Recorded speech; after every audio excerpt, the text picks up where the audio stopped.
En général, je crois que le marché commun, ça nous amène presque automatiquement à l'Europe.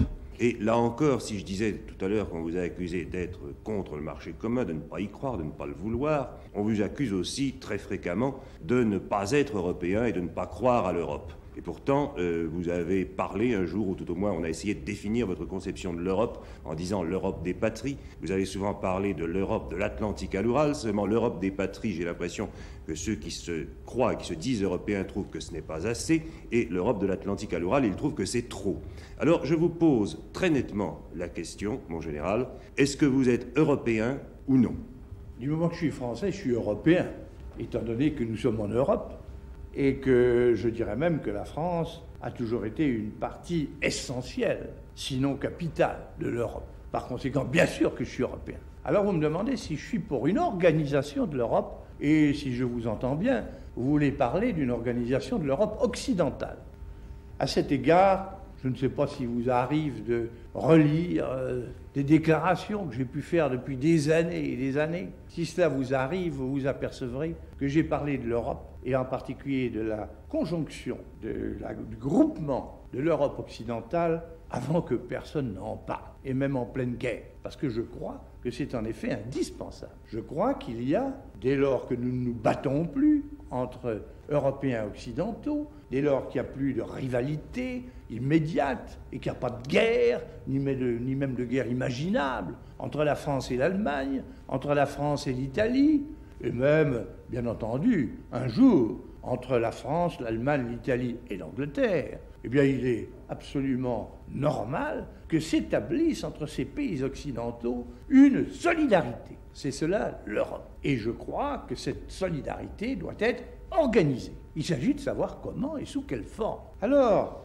il faut prendre les choses comme elles sont, car on ne fait pas de politique autrement que sur des réalités. Ce sont des pays, ils ont leur histoire, ils ont leur langue, ils ont leur manière de vivre, et ils sont des Français, des Allemands, des Italiens, des Anglais, des Hollandais, des Belges, des Espagnols, des Luxembourgeois. Ce sont ces pays-là qu'il faut mettre ensemble, et ce sont ces pays-là qu'il faut habituer progressivement à vivre ensemble et à agir ensemble. À cet égard, je suis le premier à reconnaître et à penser que le marché commun est essentiel. Car si on arrive à l'organiser et par conséquent à établir une réelle solidarité économique entre ces pays européens, on aura fait beaucoup pour leur rapprochement fondamental et pour leur vie commune. Alors il y a le domaine politique. Que peuvent-ils faire en commun, politiquement? Il y a deux choses à considérer. Quand on parle de politique, de tout temps, et notamment par le temps qui court, il y a à considérer la défense, dans le cas où on serait obligé de se défendre. Et puis il y a à considérer l'action,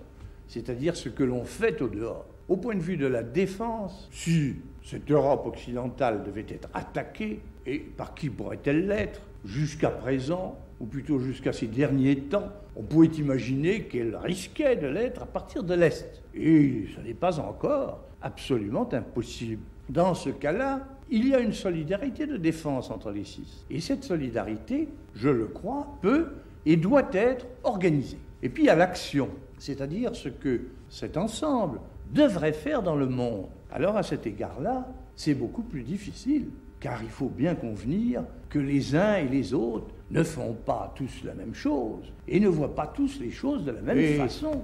Les Allemands, que voulez-vous, ils se voient comme ils sont, et qui est déjà coupé en deux, et même en trois, si l'on tient compte du statut de Berlin. Est-il nécessaire que les ambitions de l'Allemagne soient automatiquement les nôtres? Les Anglais ont affaire un peu partout, et on le voit bien, ils ont des embarras actuellement en Afrique, avec la Rhodésie. Ils en ont dans les pays arabes, avec Aden. Ils en ont en Extrême-Orient, avec la Malaisie, et ainsi de suite. Est-ce que ces ennuis, ces inconvénients doivent être nécessairement les nôtres en même temps? Voyez-vous ce que je veux dire?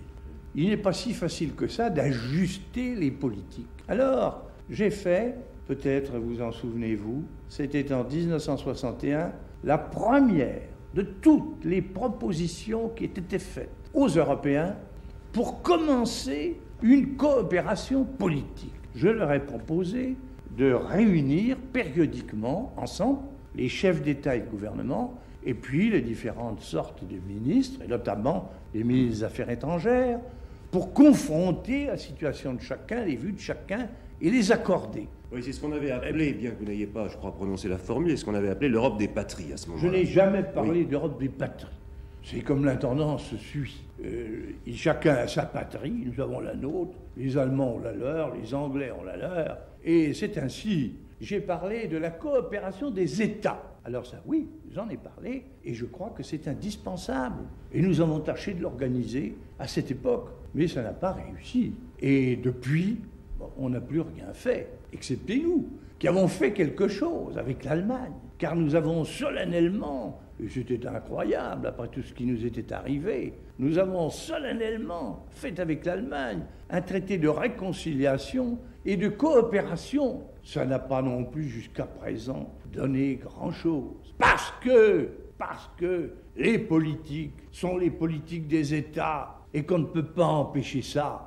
Alors vous avez des cris, mais l'Europe, supranationale, il n'y a qu'à mettre tous ensemble, il n'y a qu'à fondre tous ensemble, les Français avec les Allemands, les Italiens avec les Anglais, etc. Oui, vous savez, c'est commode, et quelquefois c'est assez séduisant. On va sur des chimères, on va sur des mythes, mais ce ne sont que des chimères et des mythes. Il y a les réalités, et les réalités ne se traitent pas comme ça. Les réalités se traitent à partir d'elles-mêmes. Et c'est ce que nous efforçons de faire. Et c'est ce que nous nous proposons de continuer de faire. Si nous arrivons à surmonter l'épreuve du marché commun, et j'espère bien que nous le ferons, il faudra reprendre ce que la France a proposé en 62 et qui n'avait pas réussi en 61 et qui n'avait pas réussi du premier coup, c'est-à-dire l'organisation d'une coopération politique naissante entre les États de l'Europe occidentale. Et à ce moment-là, il est fort probable qu'un peu plus tôt, un peu plus tard, l'Angleterre viendra nous joindre, et ce sera tout naturel. Bien entendu, cette Europe-là ne sera pas, comme on dit, supranationale. Elle sera comme elle est. Elle commencera par être une coopération. Peut-être qu'après, à force de vivre ensemble, elle deviendra une confédération. Eh bien, je l'envisage très volontiers, et ce n'est pas du tout impossible.